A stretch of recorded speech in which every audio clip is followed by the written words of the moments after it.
欢迎收看《寰宇全世界》，带您走进全世界。全球各地的观众朋友，大家好，大家平安，我是何荣。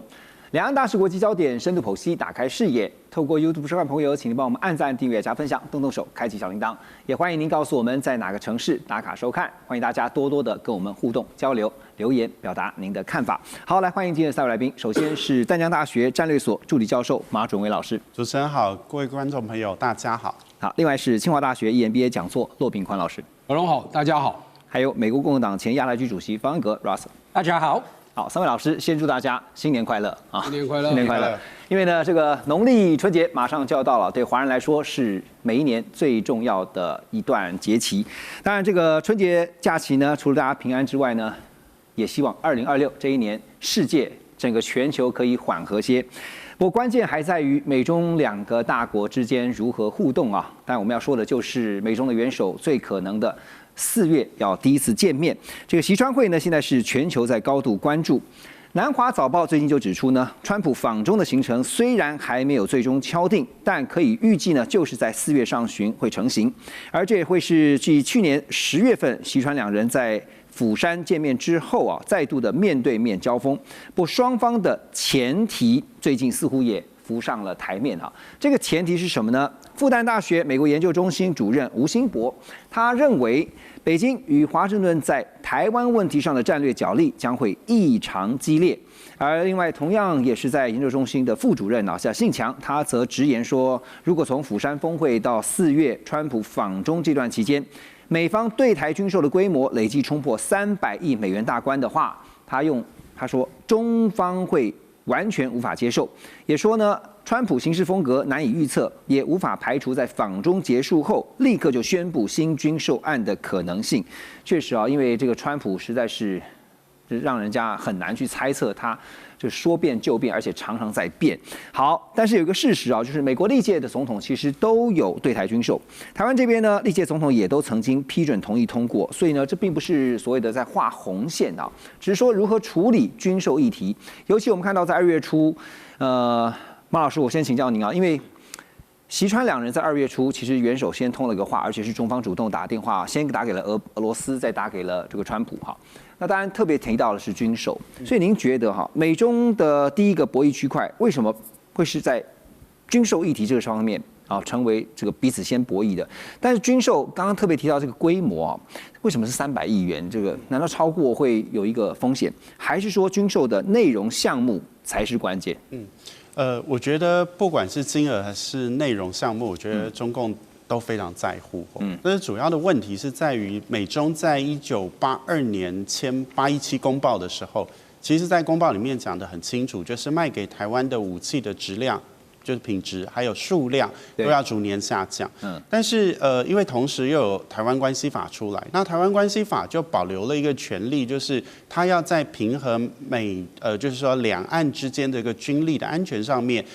这个它等于有一点智慧的空间。那这两件事情基本上矛盾，所以这件事情就会让美国对台军售，它始终成为美中交锋的一个焦点，而且会有一个解释的空间。对，它会有一个解释空间。那美国当然都有道理吼。那如果是这样的话，这空间很大，因为它诠释权就放在美国手上。那现在就看总统的意志。那川普应该是美国总统历任里面最敢卖武器给台湾的一个总统。那他也不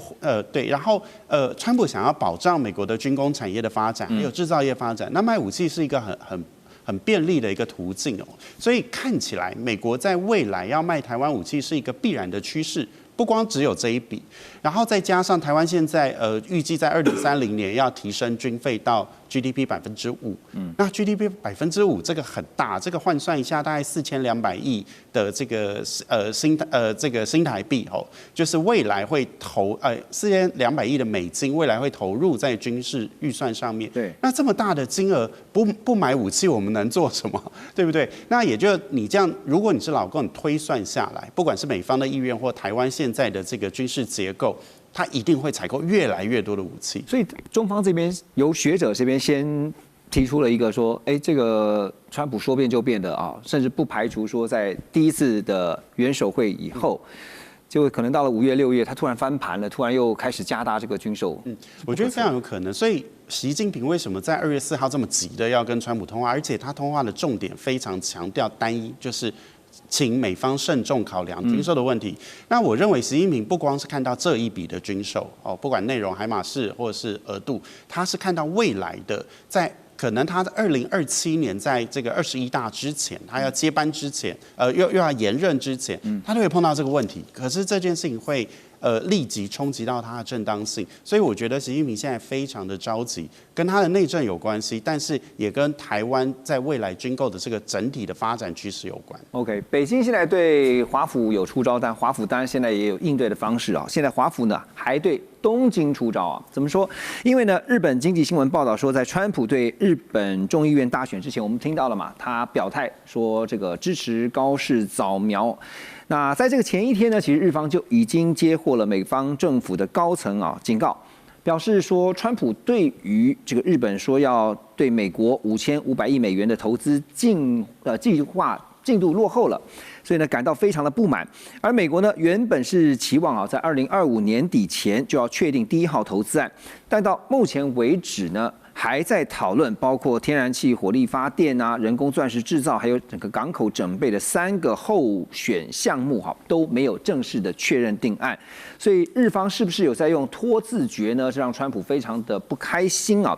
2月12号也看到日本股市当中呢，日经平均指数涨幅一度超过了300点，首次升到了58000点的这个区间。Ebury 的市场策略主管他说的很露骨他说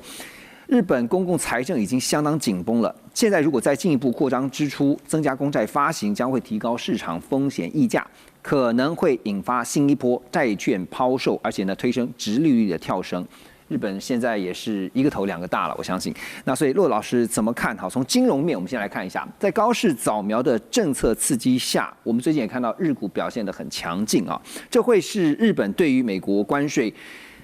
继续拖下去，因为现在美方感觉日方在拖那这是日本的本钱吗？这应该是日本的底气，但是不是他的本钱。OK， 因为川普重视的是你也没有实际来美国投资，投资没有落实，这是他最在意的。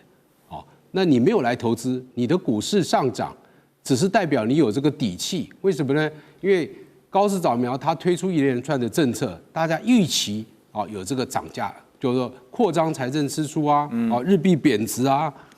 这个减税啦消费税减除，然后还有这个积极的经济的增长的一个政策的策略，所以日本股市大涨，市场正面的看待，涨破了58000点了。这是大家可以看到。那如果股市上涨，那日本的上市公司它就有钱了，那有钱它就可以去美国投资，这是它的底气。OK， 但是美国在意的是你也没有来川普在意的是这一点，就是你有钱，但是你钱怎么不到美国来呢？对，你没有来，那对我来讲都不是。那所以这个就是很重要的一点。日本的这个企业，你看，我们看巴菲特，他在投资日本5大商社，赚了280亿美金，就是因为过去日本它的利率是零利率，所以巴菲特充分应用了日本低利率这个情况呢，去跟日本人借钱买日本的股票，然后股票上涨以后呢，他把赚的钱拿去付这个利息，完全这种操作实在是股神的级的操作，让我们赞叹不已。就是日本过去都是低利率，但是高市早苗想要改变这样的一个状况，所以他现在开始要让利率正常化。可是你当利率正常化跟美国的利率没有利差的时候，这时候就会问题。因为最近它大涨，也是因为外资也会投入日本股市。如果外资的投入减少或撤出的时候，那对日本的股市就有影响。所以我们担心的是这一个情况。那当然，这个经济学者提出来的的确是一个问题，因为日本它的公债占它 GDP 的230%以上，所以它负债比是相当高，是所有的 OECD 国家里面最高的。这大家都常诟病，但日本都说，这个我们这是内债，我们是欠的是日本自己的企业，我们没有欠外债，不像美国，他可能觉得是外债，对，我们日本欠的是内债，所以这个情况不同。但是问题是，如果你的殖利率温和上涨的话，那可能公债还没有什么影响。如果你突然暴增的话，那对你的影响就很大了，所以你不得不考虑。就日本政府现在 OS 可能是我容易嘛，就是现在面对这个川普，觉得说，哎，你怎么钱都还不赶快说要投资美国，那钱怎么还不到位呢？可是我继续想请教你啊，就是因为现在股市上面创高点，你也刚刚提到说有底气，可是这个钱一旦被拿去用来投资美国了，这市场上面一定也有相关的反应，所以后市要怎么观察？的确，他刚刚讲的股债有可能有双杀的情况，因为它高市早苗它的扩张财政支出的话，它会再发行更多的债。对，那发行更多的债的时候，你就会遇到问题，你的殖利率就会跳升。你跳升的时候，你债市就会波动，你波动的时候，你风险的溢价就上升。所以这就有个联动。所以当这种情况发生的时候，你股票市场会跌，债市也会跌。因为我们看安倍晋三时代，他那时候发3支箭，但是只有1支半成功。哪1支半没有成功呢？就是他想要改变日本的这个财务状况，这半支箭失败，他想改变日本的这个结构，比较老化的这个结构，这一部分他也失败。对，所以你要改变日本的财政收入，这绝对是日本首相一个最大的挑战。换言之，对日本这次高市早苗大胜，是因为他充分的利用日本人对中国大陆国族主义的这种情绪，让他获得一个压倒性的胜利。但是民众最后到了年底，还是要看我的荷包怎么样。没错，通膨情况有没有改善？那目前通膨是还好，有维持的。那但是老百姓看经济、看政治，绝对是从他跟他身边有关的事情来着手，来看整个政治环境的。是因为这个民众最关心的还是跟自己的荷包生计有关啊，就是如何赚钱跟如何省钱。所以前一阵子不管是高市也好，或者说这个跟他竞争的这些阵营也好，都是在讲消费税要怎么样大幅的调降啊。但问题是财政如何去达到一个理想的状态，恐怕真的是高市必须要去好好的面对。但日本的经验也许有一些可以拿来当做台湾的参考。怎么说？因为在跟美国谈关税这个部分哈，现在美国觉得是日本在用拖字诀哈，可是日本没有觉得说，哎，我们现在用在拖延啊，我们还是按照这个既定程序啊。台美双方呢，倒是看到了美东时间的12号这天签署了台美对等关税协定，那确定呢对等关税降到15%。而且是不叠加的。台湾输美的，就是到美国的这个2072项产品啊，豁免对等关税。那么输往到美国的对等项目豁免比率达到了1/5，占对美总出口值36%。那也取得了232条款所课关税的这个最优惠的待遇。可是这一波换来的开放大家也在看是后续的影响最大的可能是国产车供应链还有猪肉产业。像汽车部分呢，美制小客车的汽车关税从17.5%调降到0关税，15项猪肉产品的进口关税呢，是12.5%，3年后会调降一半到6.3%或者是10%，所以一件事情总是会有正面跟负面的效应啊。Russ 怎么看这次台美达成的这个协议，它的 pros and cons？ 我身为在台湾美国人，我不得不向台湾朋友说非常感谢你愿意跟美国达成这个协议，因为很明显这个 deal 是对美国的利多是比对台湾的利多还很多。当然对美国是大利多。对啊，这很明显，大家都知道。来政府也不能否认，光是美国车就大量出口。可是我想问的是，那美国车出口就到台湾这边，那台湾就一定要买美国车，然后吃美国肉这样子吗？以后我相信台湾消费者会买更多美国汽车跟美国猪肉商品，以后会越来越多了。美国这些东西非常有竞争力了，对不对？有多几个选择，那当然很多消费者还是会选买这些美国商品了。所以不管是汽车或猪肉商品，美国的品牌，我相信以后在台湾这个市场占市场的比率会越来越高。这是台湾业者要面对的一件事实。所以从前几天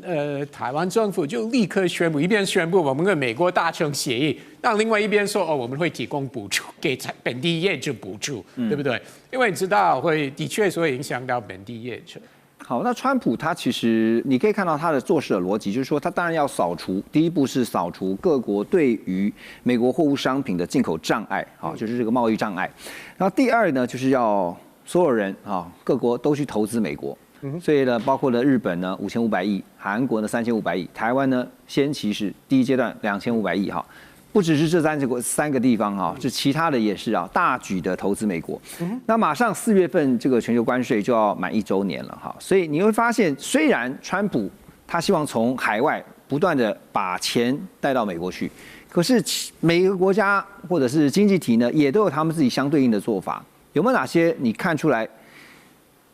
这个实际的做法，其实像日本，我们举日本来讲，他们其实就是在以拖代变，是这样子吗？问题是全球的市场不是无限的，所以虽然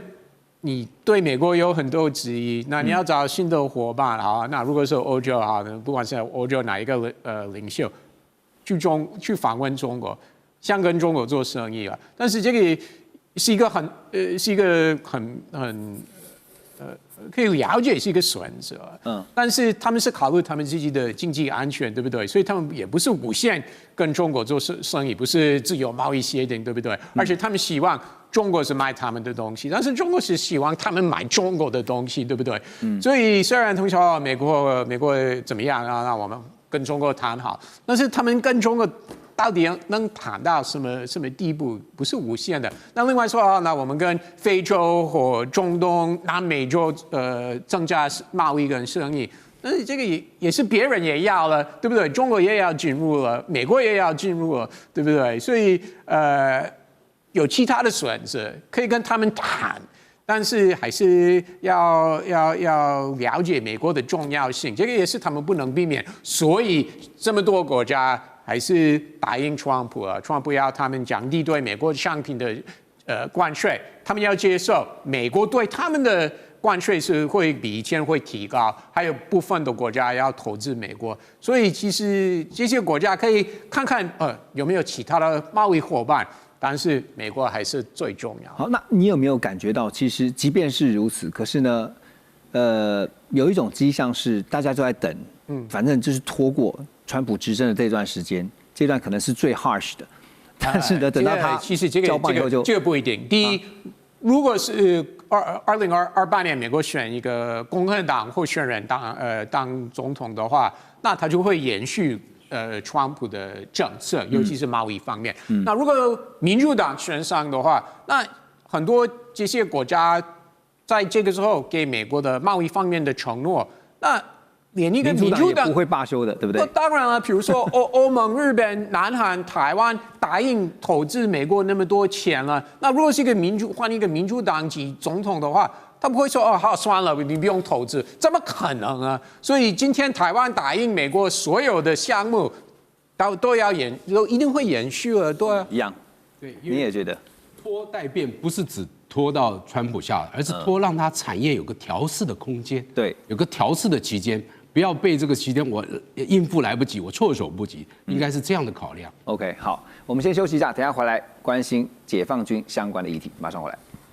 中美互动牵动全球，美中竞争，地缘争霸，外交、军事、科技、经济，多元观点，权威分析，一同掌握2026全球新秩序、新赛局。每周6日，寰宇全世界带您走进全世界。